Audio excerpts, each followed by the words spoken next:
Hey, beautiful souls, and welcome to Around the Kitchen Table, a space for honest conversations, stories from the heart, and gentle reminders that we're all walking each other home. I'm Laura Island, mother, creative, soul-led CEO of Sacred Sister CIC, and the woman behind Wise Sacred Woman. I'm a witch with ADHD, and this podcast is where we gather to share the real, raw, and radiant parts of life. Each week, we'll explore what it means to live in rhythm with ourselves, with nature, and with one another. We'll talk about womanhood, sisterhood, creativity, leadership, spirituality, and the messy magic of being a human. So pour yourself a cuppa, get comfy, and let's meet here around the kitchen table, where stories are medicine and every voice belongs. Hey, lovely. Welcome to Around the Kitchen Table. Thank you for joining me this morning. For those of you that can see me on screen, you'll see that I'm in a hotel room. I've been awake. It's 9:30 on Friday morning and I've been awake since 6:30. I'm currently doing a beautiful reset with the women in our community. I'll share a bit more with you about that in a moment. But I nearly didn't record this episode today, and there's a part of me that's like, I was leaving here at 9 o'clock, and I've been deep in something that's been really moving me. I've been away. I'm on a speaker training, or I was on a speaker training. So to teach me more about how to have presence on stage, because I can waffle a little bit. I even do it here on a podcast, right? What was really funny was over this weekend we were talking about kind of like, if you want to hold a podcast, you have to get the right microphone and the right lighting and the right kind of webcam. And it's like, here's me. I record mine every week on Zoom. I hit record. I sit here with a cup of tea in my hand. I don't have a microphone. It's all done through my computer. I know the sound might sound a bit shit. Right now you can probably hear the cars going past outside and the fridge buzzing in the background, but I spent a long time not using my voice and not speaking up and not speaking out, especially when things felt really important to me. And so I nearly didn't record this episode today because what I want to speak about feels really big and raw and a little bit uncomfortable. And the fact that I was like, oh my God, I've got to get into London. I don't really have the time. So I just rearranged my whole day to speak to you today because this feels really important and it feels really big.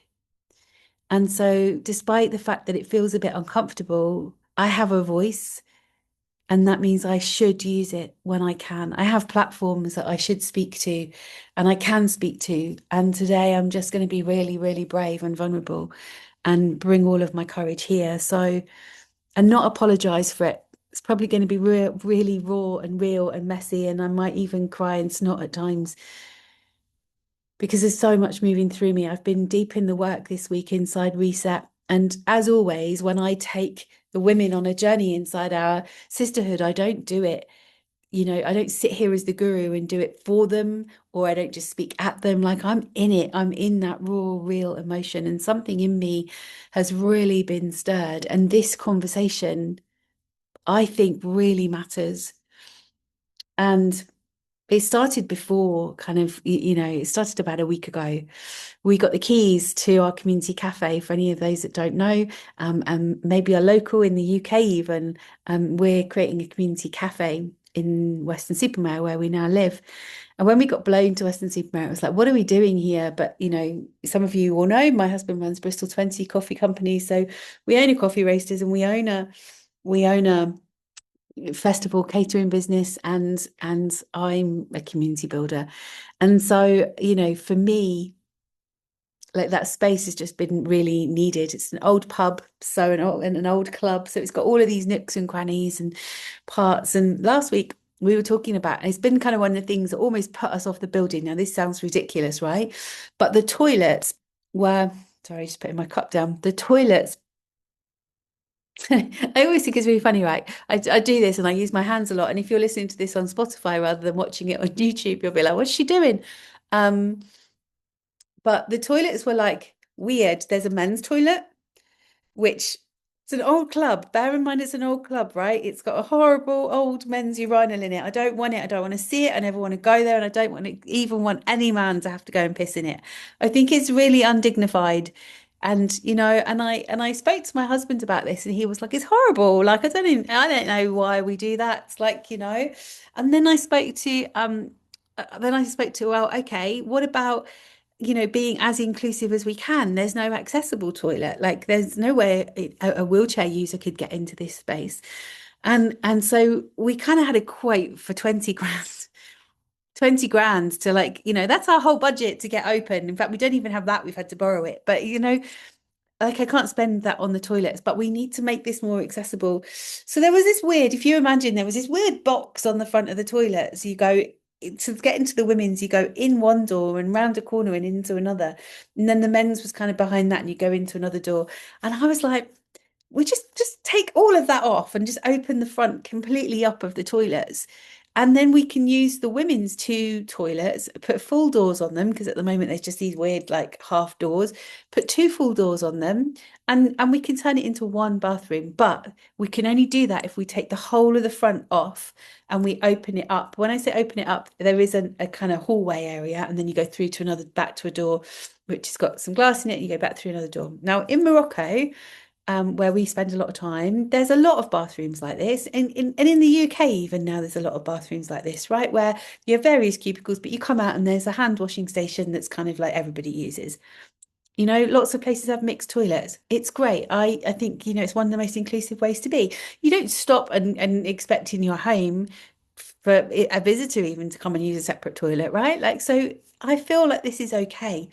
But as I was explaining to my husband, why this change of layout felt so important, that the front of the toilets needed to be more open, more visible, less closed off. He didn't dismiss me, but he started to question, and I get that he was questioning about how would he do it? Like, how far can we go with this wall before we're actually having to take off a full, like, front of knock down some serious walls. And in that moment, something in me really dropped, because what I felt wasn't about logistics. It was about a wave of he doesn't really get why this matters. How, how this isn't just a like, this is nice to do. This has to happen. And if I can't get him to understand, how will things ever change in the world? It took me back to being a young girl. This is where it might get emotional. So moments where I didn't feel safe, to situations where I didn't know what to do. And I'm not going to go into the details here, but moments in youth club where 5 boys pushed me back into a toilet, and what would now be classed as sexual abuse back in the day was just a thing that happened, right? And I didn't even speak about it. And so my body's really going through this stuff this week, where it's feeling all of the ways that I shut down on myself, because what was the point? No one was going to listen. And I felt like on some level, wow, if these boys were interested in me, I must be super cool. I must be pretty. I must look the part. No, no. We grew up in a culture in the 70s where, porn was everywhere. Like, it was everywhere. It was in our homes. It was on the top shelf in the newsagents. It was in the bus stop magazine that would be shoved down the back of the seat. It was everywhere. And I didn't know what to do. And I didn't feel like I had anywhere to take it. And I realized I don't just move through the world as I am today. I move through it carrying everything I've ever experienced. And the truth is, as women, we don't just walk through the world, we calculate it. Where we walk, what time it is. Is it going to be daytime or nighttime? Who's around us? What might happen? And when I spoke to my husband about this, he shared his experiences too.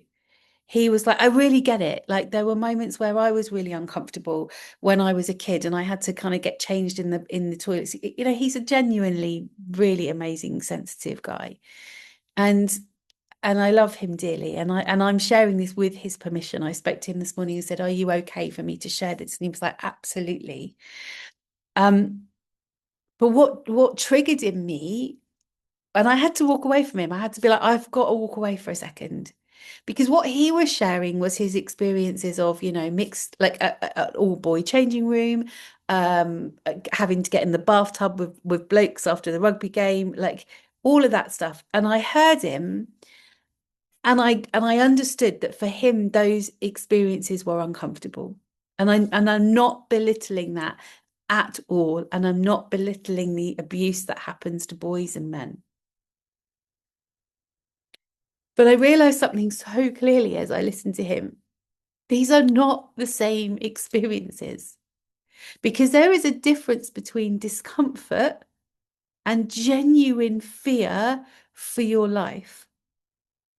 You might worry about what someone might say to you or whether they might take something from you. I worry about whether I might get raped or murdered. And those are very different realities to live with. Even now, I'm a 50-year-old woman, right? And I'm a big woman. I'm not small, I'm not meek, I'm very in my body. But even now, I witnessed as I was walking through the park the other day, we now live in a town. I've lived in the countryside for a long time, but I now live in a town. There are people around. I have to walk through a park to get home. Even in the daytime, I'm scanning all the time. Who's around? Where am I going? What am I doing? And I'd sit there sometimes and I'd kind of question myself and be like, don't be silly, Laura. Come on, you're a big girl. You can get through this. And I realized even that is a story because someone else told me that when I was small. But I don't walk through the park, especially at night, without my phone in my hand and my keys between my fingers, not even in my hand. And that's not about getting into my house. It's about needing to defend myself if it came to it. And I know I'm not alone in that. Because this isn't just personal. Around 97% of young women in the UK report experiencing sexual harassment in public places. 1 in 2 women say they feel unsafe walking alone at night. And violence against women has been described as a national emergency. This is the water that we as women have been swimming in for a long time. So you can see that, like this, I have to use my voice. I have a voice, I have to use it. But here's the other part that's been really sitting with me this week, right? Because we live in a patriarchal society and we talk about how the patriarchy have wounded women, sorry. And there's a fear of a matriarchy being a powerful, women over dynamic. This isn't just about women, because this same system that taught women to stay quiet, to be small, to be pleasing, also did a disservice to men. Men who were taught not to feel, not to express their emotion, to be strong at all costs, to be the provider, to hold everything in. And when you can't express, when you can't feel, the energy has to go somewhere. And sometimes it comes out as control, as dominance, as power over, not because men are bad, but because they were never shown another way. I spoke to my husband again this morning as I was asking him whether I could share this. And I'm really grateful that we've been able to have this conversation in our relationship because that's really powerful to me. This is how we begin to make changes, opening the conversations up. And something has softened in him from last week because me just being able to voice it to him has really opened up a way that he's noticing it differently. And he said this morning, like, something has shifted in me this week, Laura. I really get it. He shared something that really stayed with me. He said that he forgets sometimes that he's in a 6'2" male, hairy, bald, beardy body. That the world sees him differently than he sees himself, because when he's having these moments, there's a part of him, an inner part of him, that still feels like a 6-year-old. As we all do, we all live inside of our bodies, right? But it's only when he sees a video that I share and he's like, well, that's me. Like, that's me. And he told me about a moment seeing a group of young lads with a young girl just last night. And I'm not going to share what the words that was used because I'd be shut down on social media, frankly.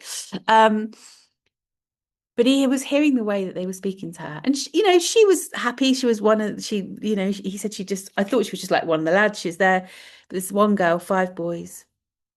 And hearing the way that they were speaking to her and feeling the pull of that for him, he's like, what do I do here? Because yes, a strong male leader might step in, but we're also living in a world now where that can feel dangerous too. So I questioned him. I was like, what was wrong with you standing in and going, boys, that's not okay behavior? And I could feel his conflict of like, well, why didn't I? And this isn't to shame him at all. And it makes me really emotional thinking about it because it's like, I crave as a woman the strength of my man to lead our family, our relationship, our way. And yet I know how hard it is for him to step in and do that because he's not ever been allowed to. He's not ever been allowed to really speak his truth or share what's real for him or to lean into the power of himself. And he's a big, can be scary man. And, if he raises his voice or he kind of comes from a place of like real energy, that can feel big and overpowering. And he's been taught that that's not okay. But actually, there is a strength and a truth that needs to come from our men. And this is where the conversation gets deeper because this isn't about men versus women. This is about awareness because no, it's not all men. Do you remember when there was the Me Too movement? And I'm going to name that because I after this happened last week, I went upstairs and I so value my amazing community of women. I'm not going to say I'm the founder of it, yes, but it's not mine. It's every woman's that's stepped in that's there. I value all of those women because I was able to record a message that I was really feeling. And I was like, I'm not sure if I'm brave enough to share this on social media. And I'm glad I didn't share it straight away because actually, at that point, I was like down on my husband because I was like, he doesn't get me. Now I can, we've deepened that conversation. But when the Me Too movement came out, many women were like, yeah, me too, me too, me too, me too. When I shared what I was sharing with these women and what had happened to me as a teenager, they were like, me too, me too, me too. And when that came out, many men were like, but it's not all men. No, it's not all men, but it is enough women for this to matter. And unless men truly understand the reality that we as women are living in, nothing will ever change. If we're still seeing it in our young boys out in the streets, nothing will ever change. If a grown man can't step in to a group of teenage boys and go, boys, that's not okay. I would have done if I'd have heard that, I'd have been gunning for them all. But that's because I'm a woman and there's a slightly different reality. And I do have a voice and I will use it, because this has really landed for me this week. If we have a voice, why are we still whispering? Why are we still softening the truth to make it more comfortable? Most of us are trying to just push it down because we don't even want to deal with the fact that that happened to us when we were small. That moment of me, hang on a minute, while I just gather my feelings. That moment that happened in a youth club situation led me to years of abuse from men. Years where I was violated. Years where I used my body to please men because that made me feel like I must be wanted or loved.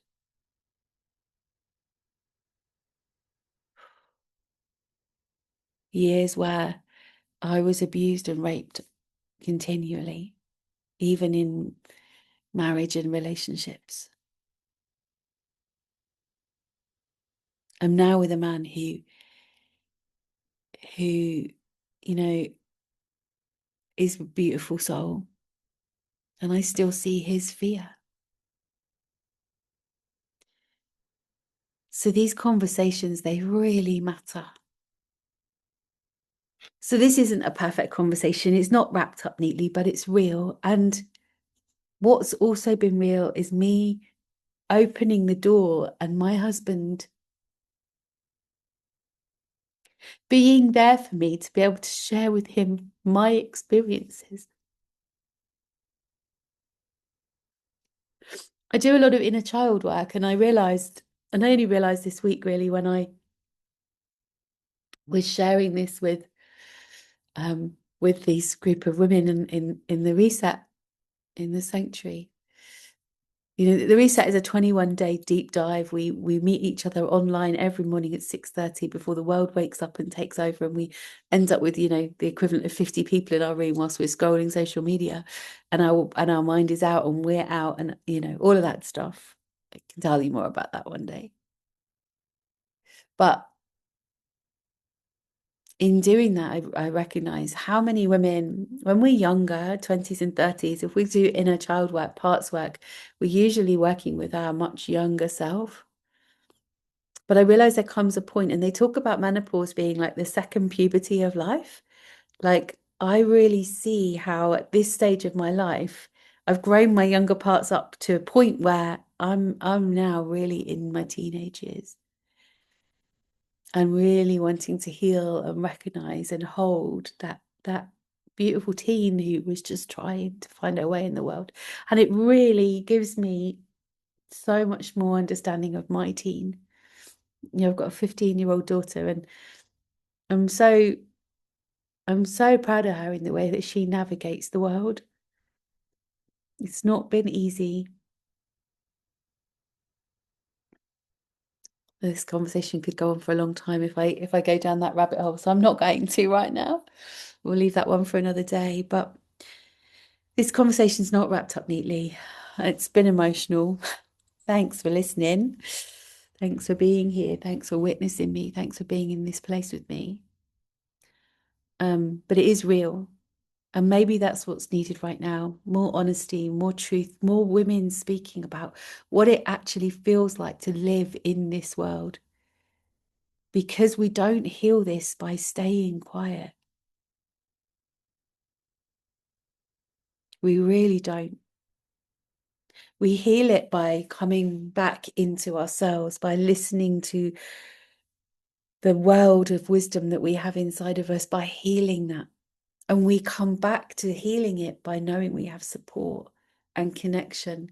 And that's why we come back together in sisterhood. That's why for me, creating the sisterhood was so important, because I knew I couldn't do this work any longer by myself. And women were my nemesis, because how many times did this shit go down and a woman just stood and didn't do anything to support me or help me? Fundamentally, because they were probably going through the same shit themselves. So I'd love you to come and find us, connect with us in some way. I don't usually do big calls to take action on our podcasts. But actually, if you're listening to this and there is anything in you that says, yeah, I hear you, I get it, and you want to do the work around this to heal, and you want to be brave enough to share with your own experiences, and you want to be brave enough, do one thing today. See if you can be brave enough to tell someone your story. Even if it's your journal, be brave enough to connect with it. And let me really speak to this, right? Because this isn't about regurgitating trauma for the sake of it. This isn't me saying, oh, you should go back in and feel it, and you have to, you know, there's two, you know, psychological philosophies, I don't know, whatever they are, that we kind of follow. I heard this the other day and it really stuck with me. There's Freud and there's Adler. And Freud is the model that most of our therapy is based on. And so Freud says, go back in and go back in and go back in and keep looking and keep searching for the parts that, you know, all of those places that were traumatic and difficult for you. Stay in that place, keep talking about it, keep looking at it. Adler said, okay, that happened. Now what? And that's the bit that's my work. My work is that happened. Let's acknowledge it. Let's be aware of it. Because when we're aware, we have knowledge.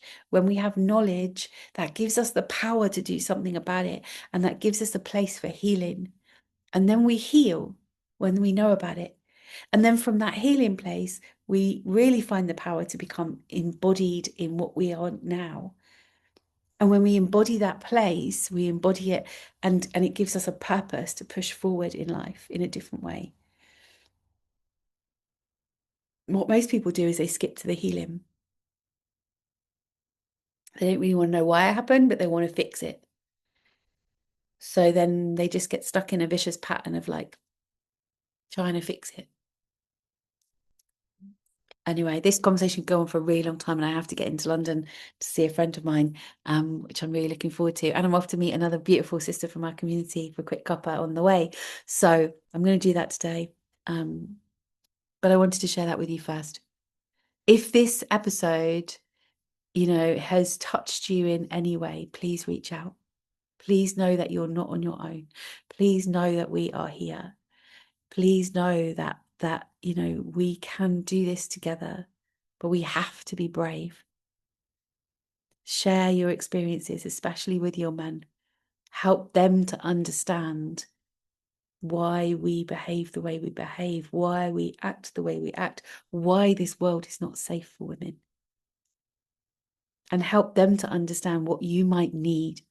I need you to have my back. I need you to feel like the safe place. I'm not this staunch, like, oh, I need a man. Like, I'm really strong. I'm a really strong woman. My husband will tell you that. But I do need to know and trust that men know and understand enough to start to step forward and make changes in this world. So take action today. Do one thing. Speak to someone. Get your own experiences out in your journal. Come and speak to me. Reach out to the sanctuary. Join a group of women that are really going to hold you through this. Because, sister, I need you to know you don't need to do this by yourself. I'm right here. I've got your back. Take care. Lots of love. Laura out.